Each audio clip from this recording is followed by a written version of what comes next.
5 है ना, और अभी हो रही है सुबह ही है। मैंने बहुत सारा काम घर का खत्म कर दिया है, लंच लगभग बना के रख दिया है और बहुत सारा जो घर का काम होता है निपटा ही दिया है, क्योंकि आज मैं कुछ चीज़ बनाऊंगी और उसमें सबसे मतलब क्या क्या बनाऊंगी वो मेरे पास जो घर में सामान होगा उसके अकॉर्डिंग ही होगा।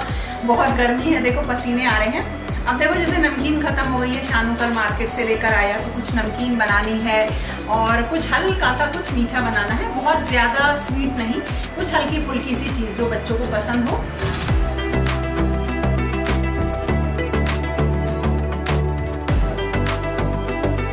बाहर से ना यहाँ किचन की विंडो से बहुत ही अच्छी हवा आती रहती है, क्योंकि ऊपर का फैन चला नहीं पाएंगे और मैं अपना छोटा वाला फैन भी चलाऊंगी।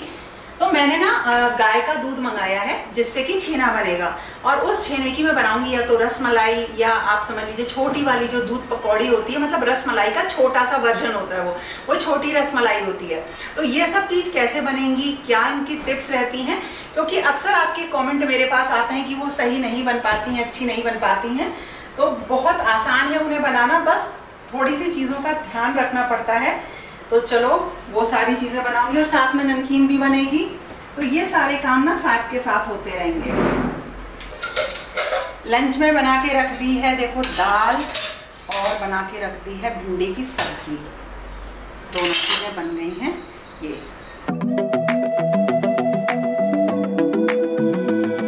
घर के पास मैंने बना रखा है एक किचन गार्डन, जिसमें कि भिंडी हुई, ग्वार की फली हुई और भी थोड़ी बहुत सब्जियां लगा रखी हैं, और इसे सोनू भैया को मैं बुला लेती हूँ, वो इसको साफ़ सफाई इसकी कर देते हैं। तो जो मतलब इसमें छोटी छोटी जो सब्जियां होती हैं ना, उन्हें देख के बड़े अच्छा लगता है, बड़ी खुशी होती है कि अपने गार्डन की ये सब्जियाँ हैं। तो इसमें अभी भिंडी खूब निकल रही हैं, बड़ी बढ़िया हो रही हैं, छोटी छोटी सी देख के ना रियली बहुत अच्छा लगता है। तो एक तो सफाई भी हो जाती है, ताज़ी सब्जी भी मिलती रहती है। तो इसी की जो भिंडी आती हैं उन्हीं को मैंने आज बनाया है।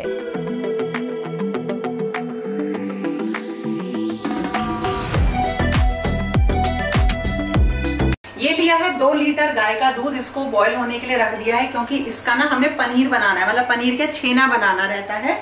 तो ये अभी बॉईल होगा तो इस दूध को हम फाड़ेंगे, और इधर हम बना रहे हैं चाशनी। अब चाशनी इसलिए बनाते हैं कि इसमें जो हमारी रसमलाई होती है वो पकती है, और बाद में आप इसे निकाल के अलग रख सकते हैं और इसमें इसे किसी भी अपने काम में ले सकते हैं।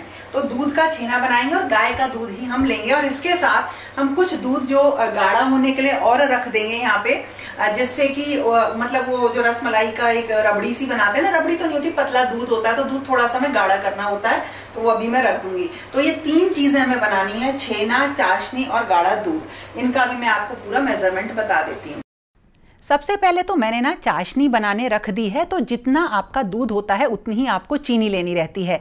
जैसे अगर आपका दूध 2 किलो है तो 2 किलो ही चीनी लेनी पड़ती है, लेकिन मैंने आपको एक नाप बताया कि 2 गिलास अगर चीनी है तो करीब आप 1 गिलास पानी डालिए, और इसके अकॉर्डिंग एक चिपचिपी सी चाशनी हमें बनानी पड़ती है। और चाशनी ना गाढ़ी होनी चाहिए, और इसके बारे में मैं अभी आपको आगे भी बता दूंगी। और गाय का ही दूध मैंने लिया है 2 लीटर, और इसको उबलने के लिए रख दिया है। और दूध का छेना बनाने के लिए मैं यूज़ करूंगी साटरी का, ये बहुत आसानी से मार्केट में मिल जाती है, या आप विनेगर से भी दूध को फाड़ सकते हैं। तो सबसे पहले मैंने लिया थोड़ा सा गर्म पानी, और उसमें एक बड़ा चम्मच मैंने इस साटरी का मिक्स कर दिया। साटरी और टाटरी में थोड़ा सा अंतर होता है और इससे दूध बढ़िया फटता है। तो देखिए इसे मिक्स किया इस तरीके से, और इसको अब हम अलग रख देंगे। और इसके साथ साथ छेना बनाने के लिए हमें इस तरीके का एक मसलिन क्लॉथ चाहिए, मलमल का सा कपड़ा होता है, इसको मैंने भिगो दिया है, इससे थोड़ा सा ये हवा में उड़ता नहीं है, सेट रहता है छलनी में। और अब मैं क्या लूंगी, थोड़ा सा फुल फैट दूध लूंगी, और वो मैंने करीब 1.5 लीटर लिया है, और इसको मैंने रख दिया है। और इसका यूज करेंगे हम जो रसमलाई होती है उसका रस बनाने के लिए। और अब ये मैं मठरी बना रही हूँ, तो एक टिप देती हूँ, मठरी में ना जितना नमक और अजवाइन डालने के बाद बीच में पानी डाल दीजिए, जितना आटे का या मैदे की जो आप बना रहे हैं ना उससे आप उसका डो बना सकें। और इसी में ऑयल मिलाइए मोयन के लिए, और इसी में मिलाइए आप खाने वाला सोडा, और फिर आटे को जो है आप बनाइए, तैयार करिए डो को। तो बहुत अच्छी तरह से ये सारी चीज़ें जो है मिक्स हो जाती हैं। तो इस तरह से अब जो हमारी चाशनी है उसमें ऊपर जो गंदगी आ जाती है उसको हटाने के लिए भी मैंने आपको एक टिप दी थी कि थोड़ा सा दूध लीजिए, आधा कप दूध, और उसमें आधा कप ही पानी मिक्स करके चाशनी में डाल दीजिए, और थोड़ी देर बाद जो चाशनी की गंदगी होती है ना वो ऊपर आ जाती है। देखिए इस तरह से चाशनी जो है बिल्कुल सही बनेगी, और ये तैयार हो गया मेरा मठरी का आटा।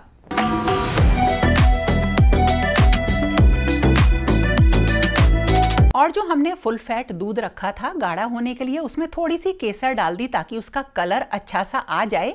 और इसे हमें बस हल्का सा गाढ़ा करना है।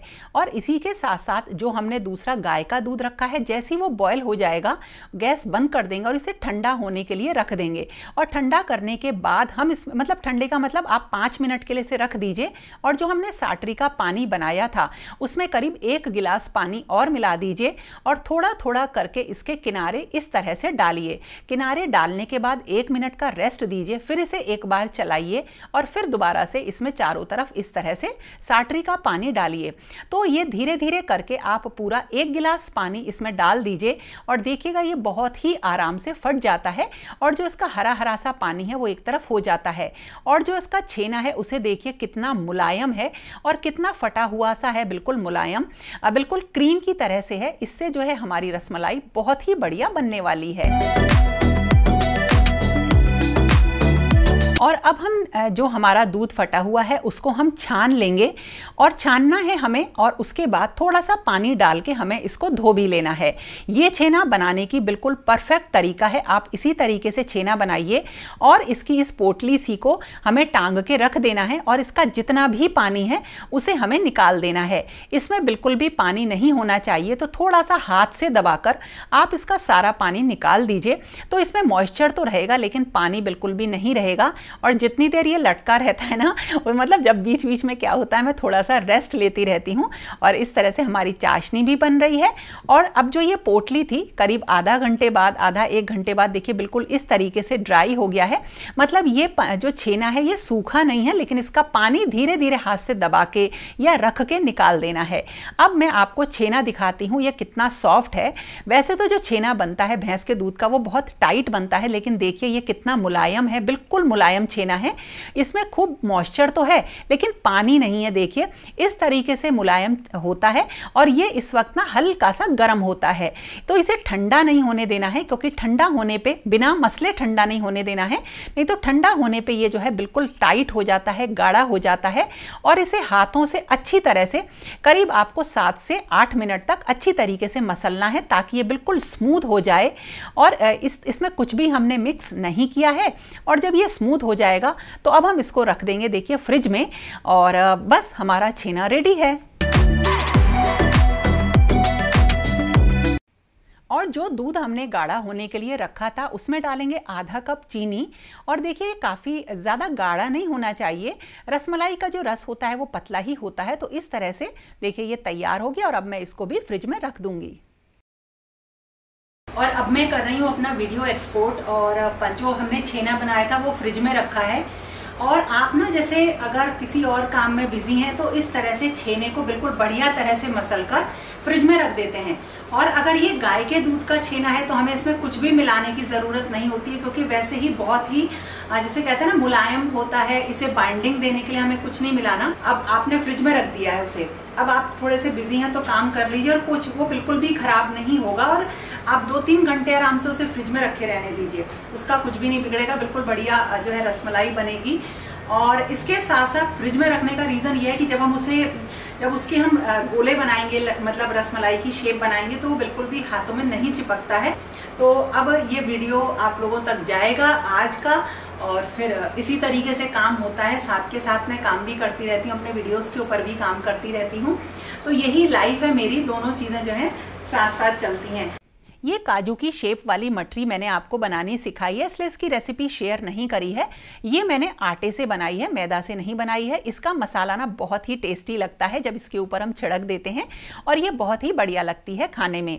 और अब फिर से आते हैं अपनी रसमलाई की तरफ। मैंने क्या किया, कुछ रीठे लिए करीब 4-5, और उनको तोड़ के उनका बीज निकाल के गुनगुने पानी में सोख होने के लिए रख दिया है, क्योंकि जो हमारी रसमलाई पकेगी वो इसी के झाग से पकने वाली है। क्योंकि अगर हम रीठा नहीं डालेंगे तो थोड़ी हमारी जो घर की गैस होती है उसमें बहुत अच्छी तरह से ये नहीं पक पाती है।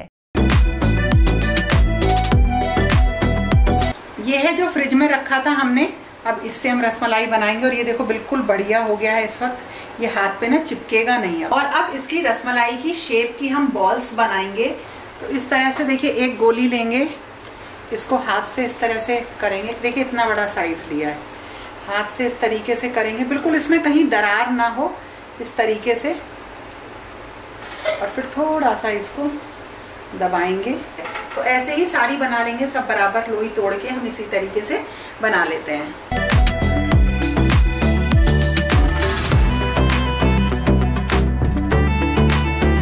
जो मैंने ये चाशनी बनाई थी इसमें थोड़ा सा पानी मैंने बाद में और ऐड किया था और थोड़ी सी चीनी, ताकि अच्छी तरह से इसमें हमारी रसमलाई डूब जाए।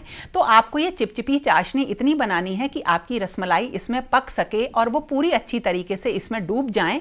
और देखिए ये कोई तार वाली चाशनी नहीं है, बस ये खूब चिपचिपी चाशनी है। और इसमें डाल दिया ये देखिए रीठे का थोड़ा सा पानी, और अब इसमें आएंगे खूब झाग। और एक चीज़ और, जो ये चाशनी होती है इस पर हमारी रसमलाई का बनना बहुत ही ज़्यादा डिपेंड करता है। अगर ये पतली होगी तो कभी भी हमारी रसमलाई नहीं फूलेगी। खूब झाग हो गए हैं। और देखिए रसमलाई डालने का तरीका बताती हूँ, इस तरह से हाथ में चिपका के आपको छोड़नी है तो इसकी शेप बिल्कुल भी खराब नहीं होगी। और देखिए अब ये हाथों में चिपक भी नहीं रही है। और चाशनी में इस तरीके से हमें इसे करीब 15 से 20 मिनट, 15 से 18 मिनट पकाना होता है। अब हम इसको ढक देंगे और पकने देंगे। अब इनको हमने ढक दिया है और ढक के करीब 15 मिनट पकाना है। और बीच में करीब 5-7 मिनट बाद इसे थोड़ा सा ऊपर से दबा देना है, ताकि उनके ऊपर जो झाग नहीं आ रहा है वो उनके ऊपर झाग आ जाए। और थोड़ा सा पानी और गर्म करने के लिए यहाँ पे इसलिए रख दिया है कि पकते पकते ना चाशनी गाढ़ी हो जाती है, तो इसमें थोड़ा थोड़ा पानी मिलाना पड़ता है, क्योंकि अगर चाशनी गाढ़ी हो गई तो रसमलाई हमारी फूलेगी नहीं। तो देखो पूरी फुल गैस है, बिल्कुल तेज फ्लेम पर हमें इन्हें पकाना है, बिल्कुल धीमा नहीं करना है। जितनी तेज हो सके। तो इसके ऊपर एक स्टैंड लगा हुआ था, वो मैंने हटा दिया है ताकि बिल्कुल गर्म इसे जो है फ्लेम मिलती रहे। रसमलाई को चेक करने के लिए कि पकी है कि नहीं, तो इसको आप थोड़े से पानी में, एक कटोरी में पानी लेकर डाल के देखिए। ये अच्छी तरीके से अगर नीचे बैठ जाती है तो इसका मतलब ये पक गई है। गैस को बंद कर दीजिए और इसको हम निकालेंगे गुनगुने पानी में ही। इसको बिल्कुल भी ठंडे पानी में आप मत निकालिएगा। और रसमलाई को अब हम ठंडा होने के लिए रख देंगे। पूरी किचन फैल जाती है जब इस तरीके के काम करते हैं, लेकिन ना झटपट करने चाहिए। पहले तो मैंने रसमलाई भी बना ली है और मठरी भी बना ली। इन रसमलाई को हमने बाहर ही रखा था, फ्रिज में नहीं रखा था। जैसे ही पानी ठंडा हो जाता है अच्छी तरीके से हाथ से इसमें से इसका पानी निकालेंगे। देखिए कितनी सॉफ्ट बनी है, कितना बढ़िया स्पंज है। और हल्का हल्का आपको दबा के दिखा रही हूँ, देखिए कितनी अच्छी ये बनी है। तो इन्हीं टिप्स की मदद से आप इसी तरीके से बहुत बढ़िया रसमलाई बना सकते हैं। बस मेरी जितनी चीज़ें हैं इनका ध्यान रखिएगा। तो इस तरह से इनको सेट किया, लगाया, और जो हमने रसमलाई का ये ठंडा दूध बनाया था वो इसके ऊपर डाल देंगे। और जो भी मेवे वगैरह आपके पास हो वो इसके ऊपर लगा दीजिए और इसको फ्रिज में रख दीजिए ठंडा होने के लिए। बहुत ही टेस्टी, बहुत ही बढ़िया रसमलाई तैयार है। अभी आगे भी आपको दिखाती हूँ।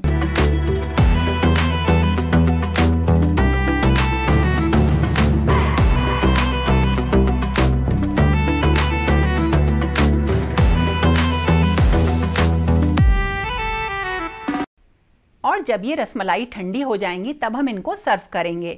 इनके अंदर ना बहुत ही बढ़िया वाली जाली बनती है जो कि रसमलाई को सुपर टेस्टी बना देती है। तो आप इसे चेक करिए, थोड़ा सा तोड़ के अभी मैं आपको दिखाती हूँ कि कितनी बढ़िया ये बनी है। और इस तरह से ना आप भी ट्राई करो। तो कोई भी चीज़ अगर एक बार में परफेक्ट नहीं बनती है तो अगली बार बनाओ। इसी तरीके से धीरे धीरे हम ये सारी चीज़ें सीख जाते हैं। तो दोस्तों ये था मेरा आज का वीडियो जो आपके बहुत सारी रिक्वेस्ट के वजह से मैंने जल्दी से बनाया। कैसा लगा ज़रूर ज़रूर ज़रूर बताना, और पसंद आए तो लाइक ज़रूर करना। और फिर मिलेंगे एक नए और इंटरेस्टिंग वीडियो के साथ। तब तक के लिए okay friends, thank you and bye bye. और हाँ, इन टिप्स को देखो, ज़रूर फॉलो करना, ऐसी ही रसमलाई बनेगी।